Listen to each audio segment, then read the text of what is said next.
Kendrick Davis's first date was going suspiciously well. The laughter came easy, the conversation was never forced, and for the first time in years, this single father felt like he didn't need to be defensive. Then, just before dessert arrived, the woman across from him lowered her head, gripped her napkin tight, and whispered something heartbreakingly familiar. "You can leave. I'm a single mom." The room seemed to go quiet. Kendrick understood that the next moment would decide whether this was just a nice evening or the beginning of something real, a family. 3 weeks earlier, Kendrick Davis had no plans to meet anyone. He was standing in line at a coffee shop 2 blocks from his office on Garrison Boulevard, mentally rehearsing the system upgrade he would need to explain to his manager that afternoon. The logistics company he worked for over on Crestwood Drive had outdated servers that kept crashing, and nobody wanted to hear about infrastructure costs. He was 35 years old, tired in a way that didn't show on his face, and he had learned to keep his personal life separate from everything else. His daughter Zuri was the center of his world, and most women he had dated didn't understand that or didn't want to. So he had stopped trying. The woman in front of him was digging through her bag with the kind of focus that suggested she had lost something important.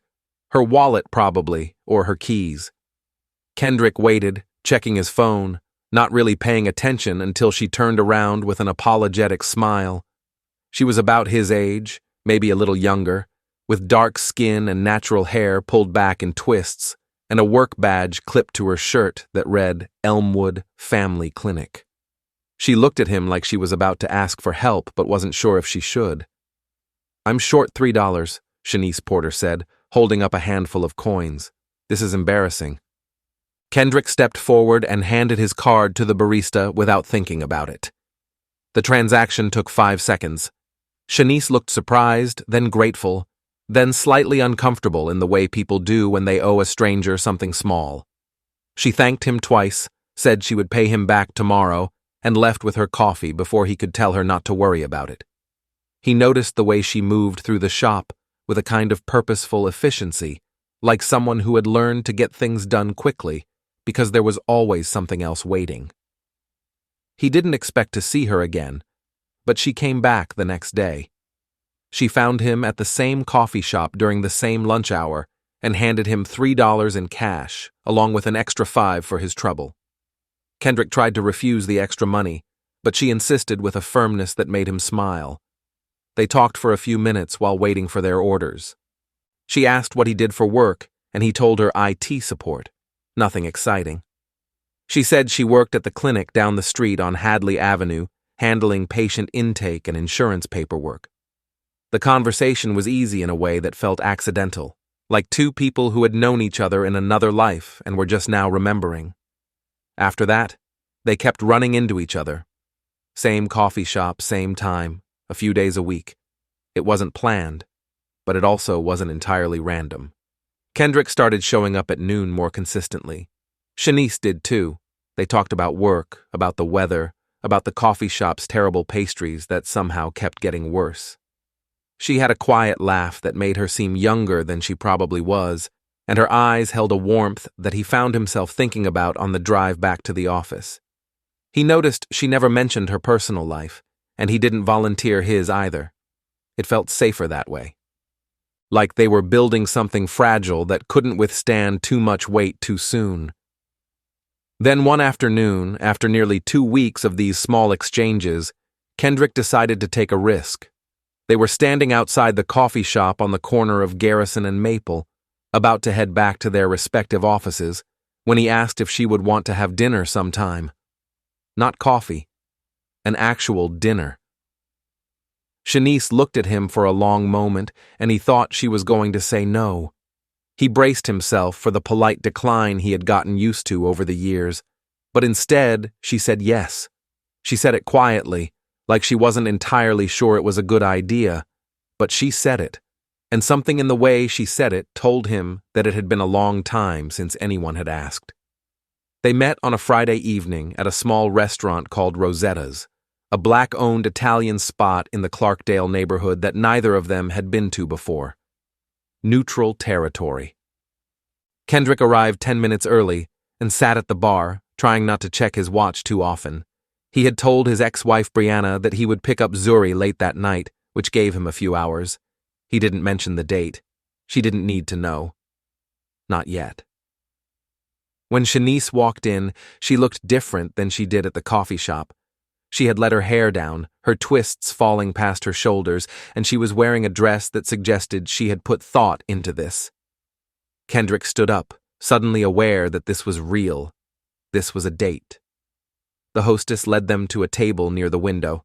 They ordered wine, then food, and the conversation picked up where it always did, easy and unhurried.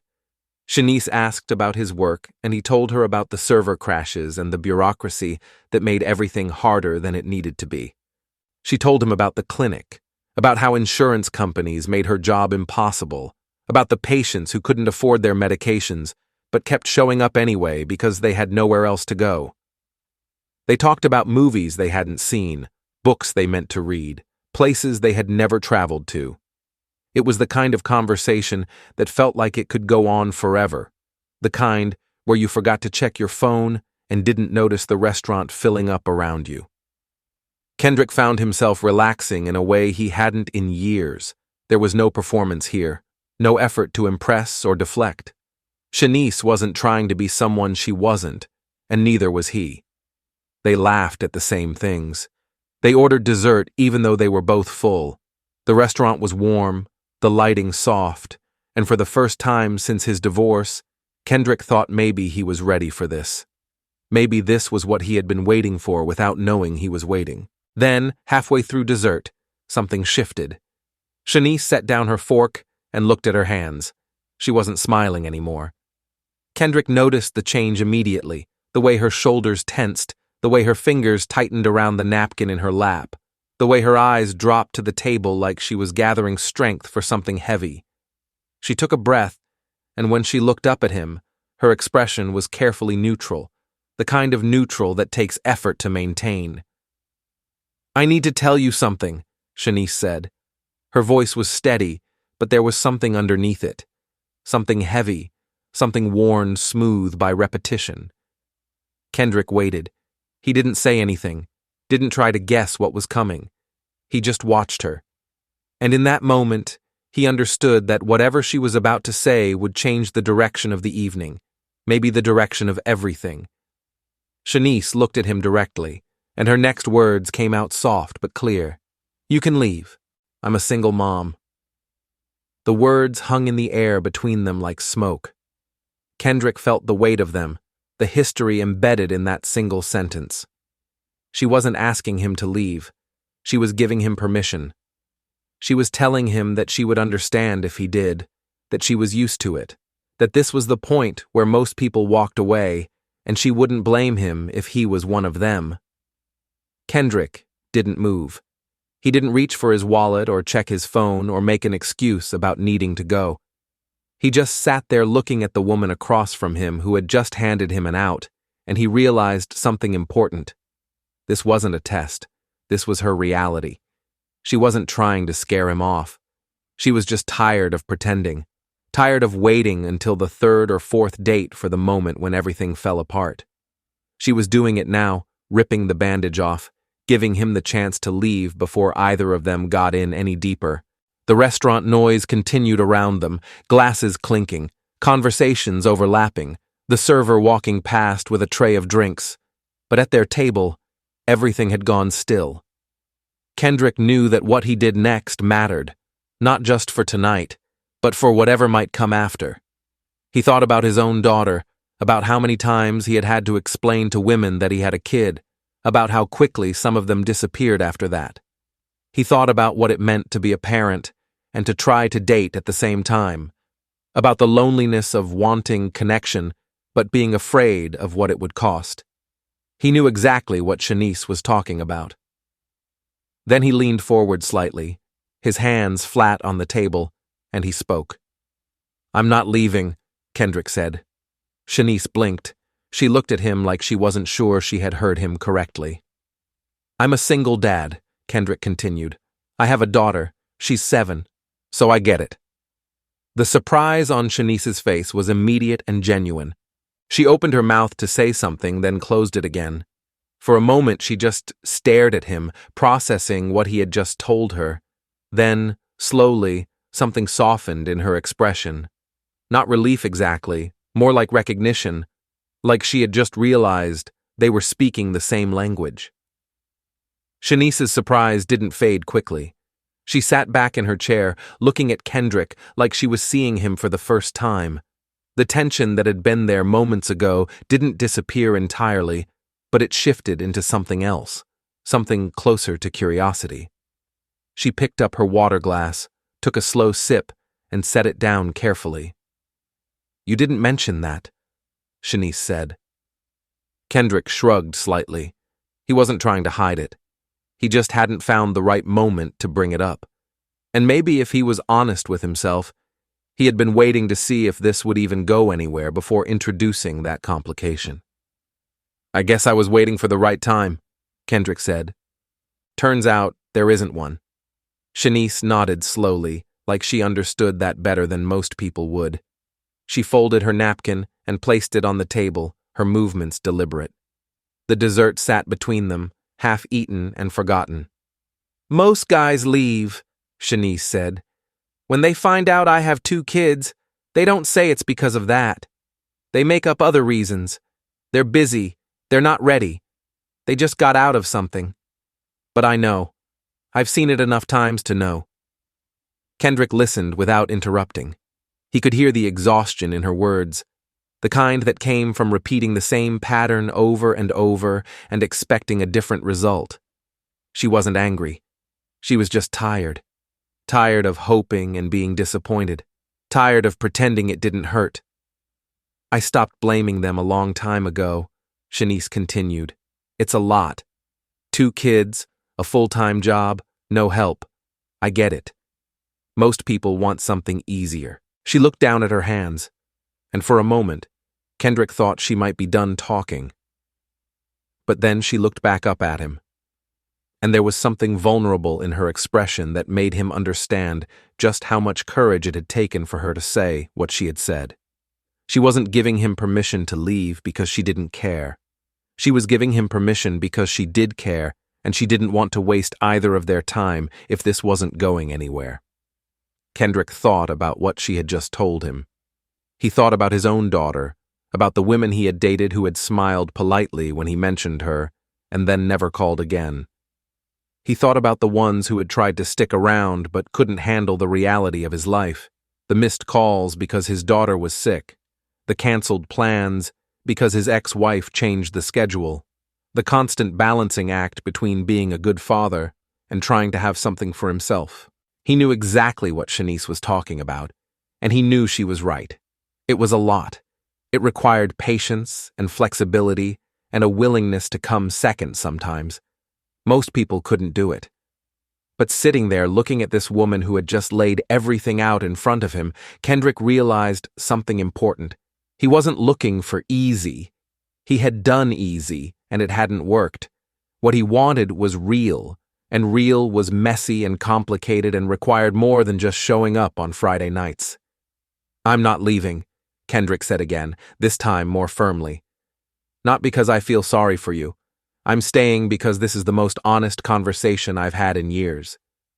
Shanice looked at him, and something in her expression shifted. Not hope exactly, more like the beginning of trust. She didn't say anything for a long moment, and Kendrick didn't push. He just let the silence sit between them, comfortable and unhurried. When the server came by to ask if they wanted anything else, Shanice shook her head, and Kendrick paid the check.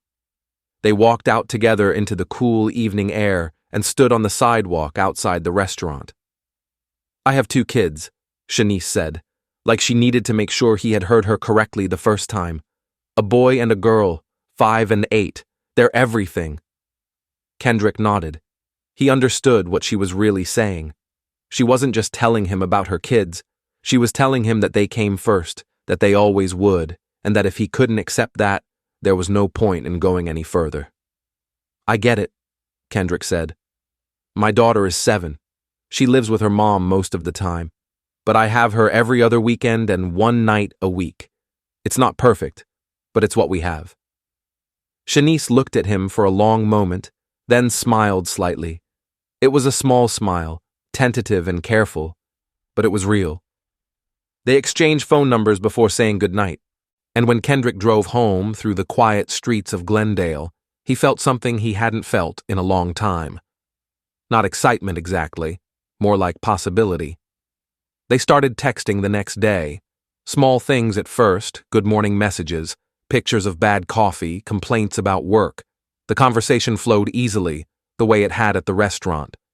And within a week, they had made plans to see each other again.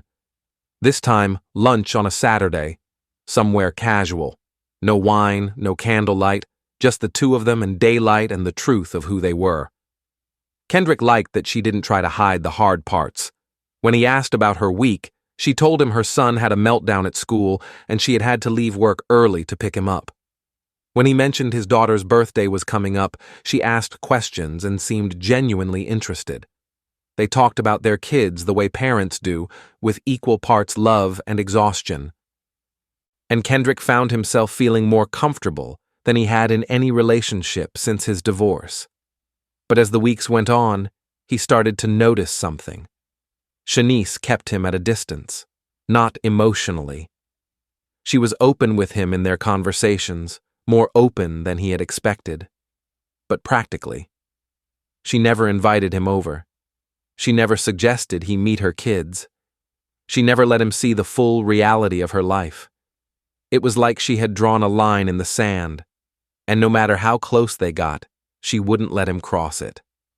Kendrick tried not to take it personally.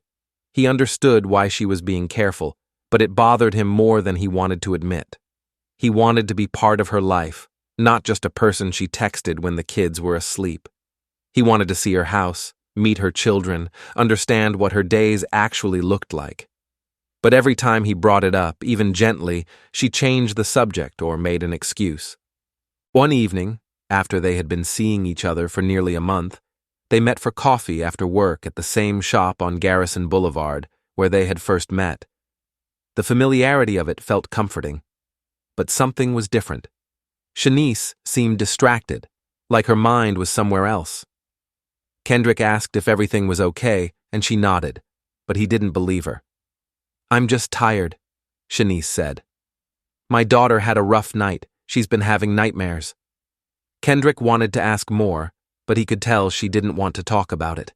So instead, he told her about his week, about the project at work that was going sideways, about Zuri's soccer game at Brookside Park. Shanice listened, but he could feel her pulling away, retreating into the part of her life he wasn't allowed to see. After she left, Kendrick sat in his car for a while, staring at the steering wheel. He thought about what he was doing, about whether this was sustainable. He liked Shanice, more than liked her, but he was starting to wonder if his patience would be enough, if she would ever let him in, if this would always be a relationship that existed in the margins of her real life. He didn't want to be demanding. He didn't want to push her into something she wasn't ready for. But he also didn't want to be kept at arm's length forever. He wanted something real, something whole, and he wasn't sure she could give him that. 2 weeks later, things came to a head. They were on the phone late at night, one of the rare times when Shanice's kids were both asleep and she had a few minutes to herself. Kendrick had been thinking about what he wanted to say for days, and he finally decided to just be honest. "I want to meet your kids," Kendrick said. There was a long silence on the other end of the line. Then Shanice spoke, her voice careful and measured. "Why?" Kendrick thought about how to answer that. He could say it was because he cared about her and wanted to be part of her life. He could say it was because he wanted to understand what her days looked like. But instead, he told her the truth. "Because I'm not just interested in the version of you that exists when your kids are asleep," Kendrick said. "I want to know all of it. The messy parts, the hard parts, the parts you don't show people." Shanice didn't respond right away. When she did, her voice was quiet but firm. "My kids are my priority. They're not something I introduce to people unless I'm sure, and I'm not sure yet." Kendrick felt the weight of those words. He knew what she was really saying. She didn't trust him enough. She didn't know if he would stick around. And she wasn't willing to risk her children's stability for someone who might disappear in a few months. "I understand," Kendrick said, and he meant it. But understanding didn't make it hurt any less. They talked for a few more minutes, but the conversation felt strained. When they hung up, Kendrick sat in the dark of his apartment on Ridgeway Street, wondering if this was the beginning of the end. He had been here before, in relationships that felt promising until they hit the wall of real life.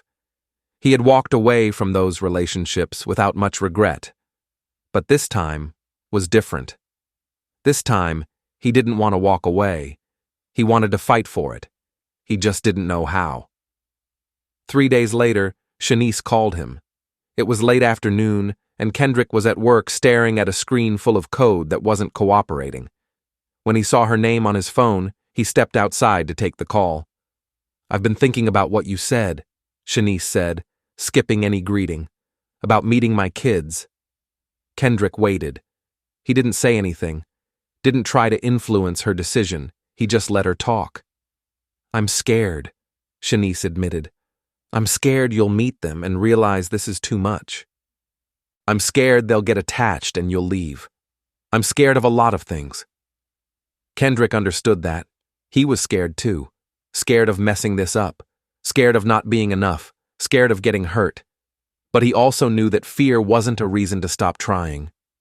"I can't promise I won't mess up," Kendrick said, "but I can promise I'm not going anywhere unless you tell me to." There was another long silence. Then Shanice spoke, her voice steady but uncertain. "Okay, you can meet them, but just as a friend, not as my boyfriend, not as anything serious, just a friend who's coming over for dinner." Kendrick felt his chest tighten. This was it, the moment that would determine whether this relationship had a future or whether it would end before it really began. "When?" Kendrick asked. "Saturday," Shanice said. 6 o'clock. I'll text you the address." Saturday came faster than Kendrick expected. He spent the morning with Zuri, taking her to Brookside Park and then dropping her back at Brianna's house by noon. She asked where he was going that night, and he told her he had plans with a friend. It wasn't a lie exactly, just not the whole truth. He wasn't ready to explain Shanice to his daughter yet. Not until he knew where this was going. By 5:30, Kendrick was driving across town to the address Shanice had texted him. The neighborhood was called Havenwood, the kind with small houses built close together and streets lined with trees that had been there for decades. He found her house easily enough, a single-story place with a small front yard and a car in the driveway that looked like it had seen better days. There were toys scattered across the grass, a bike lying on its side near the front steps. It looked lived in and chaotic, and nothing like the controlled version of herself that Shanice had shown him over the past month. Kendrick parked on the street and sat in his car for a moment, gathering himself. He thought about what he was walking into. 2 kids who didn't know him, a woman who was probably more nervous than she had admitted, a test he couldn't afford to fail. He got out of the car, walked up to the front door, and knocked before he could talk himself out of it. Shanice answered almost immediately, like she had been waiting by the door. She looked different than she did on their dates. Her hair was pulled back in a ponytail, and she was wearing jeans and a plain shirt. No makeup, no effort to impress.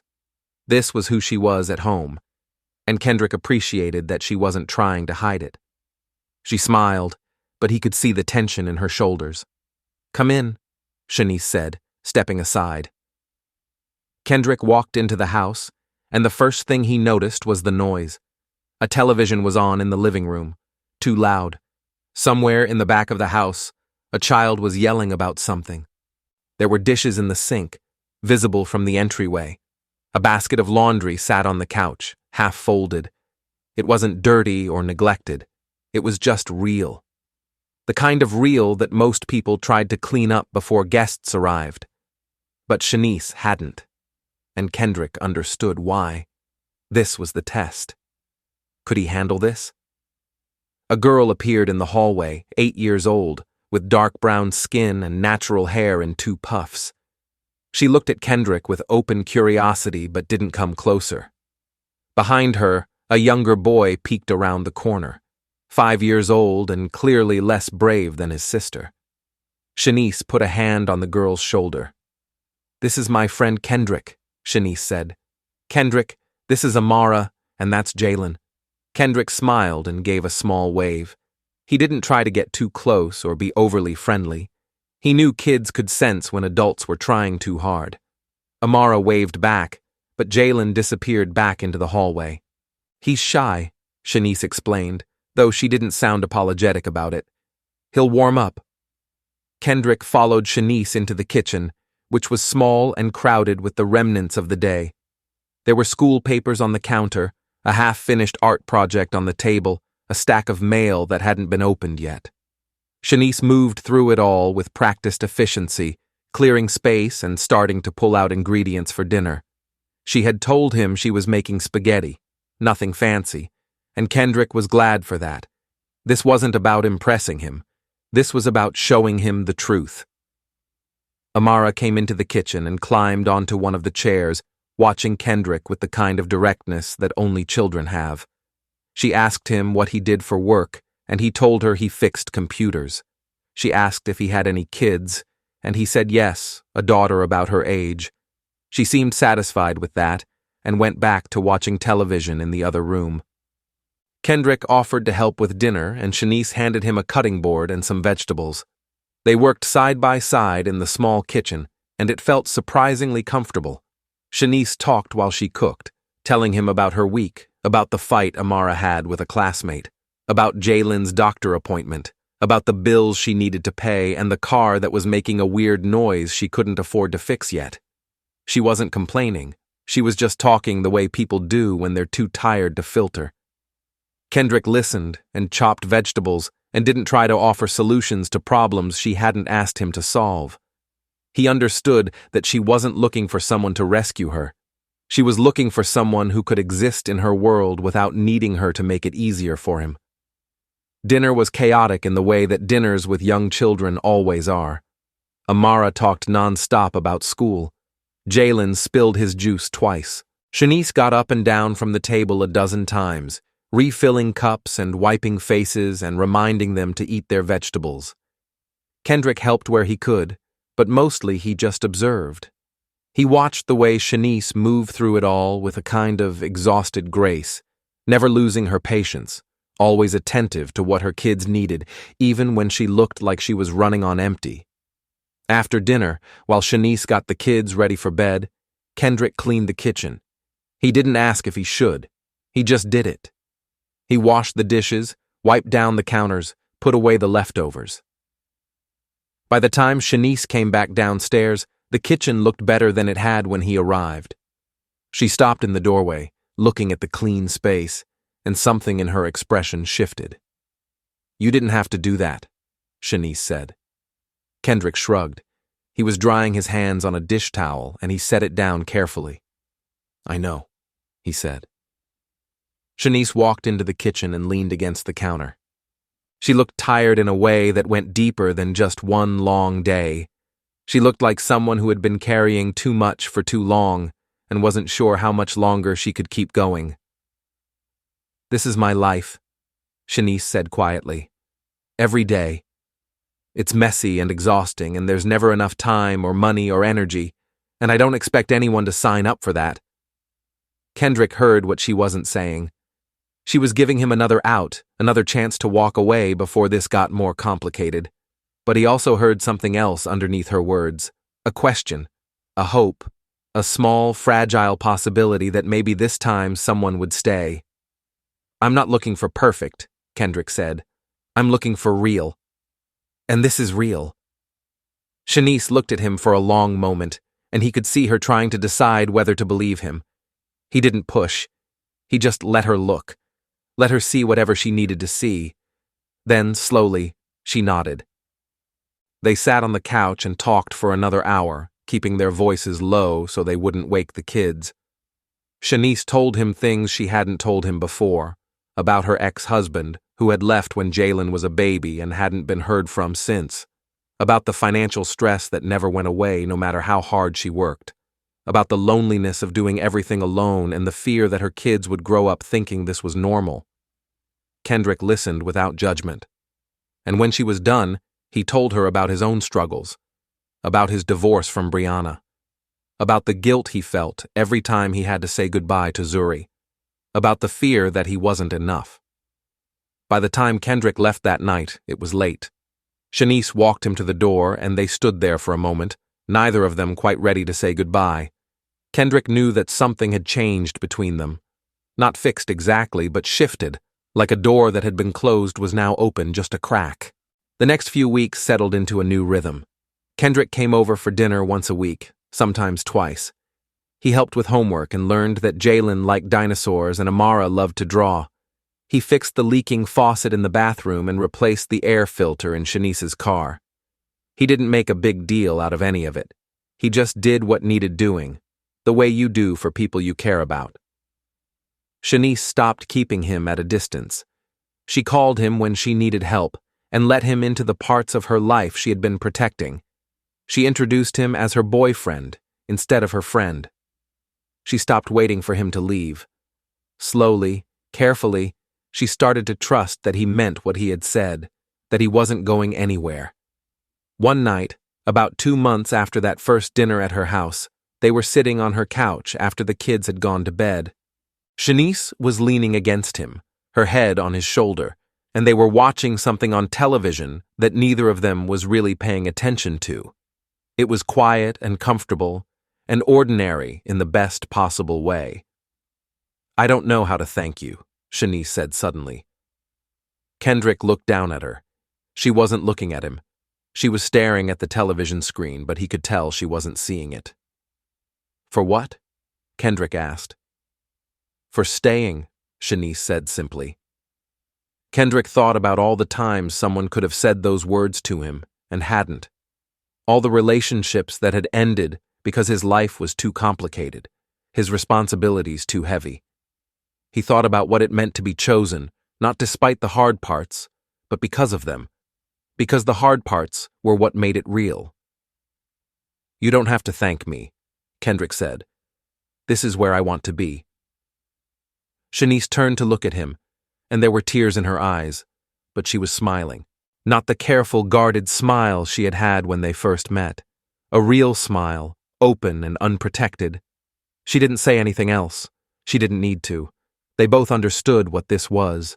Not perfect, not easy, but real. And that was enough. Months later, Kendrick would remember that first dinner, the way Shanice had given him permission to leave before he had even arrived. He would remember the chaos and the noise and the realization that this was what family actually looked like. Not a picture-perfect moment, just people showing up for each other day after day, even when it was hard. Especially when it was hard. And he would be grateful that he had stayed, that he had chosen the complicated, messy, beautiful reality of loving someone whose life didn't have room for anything less than the truth.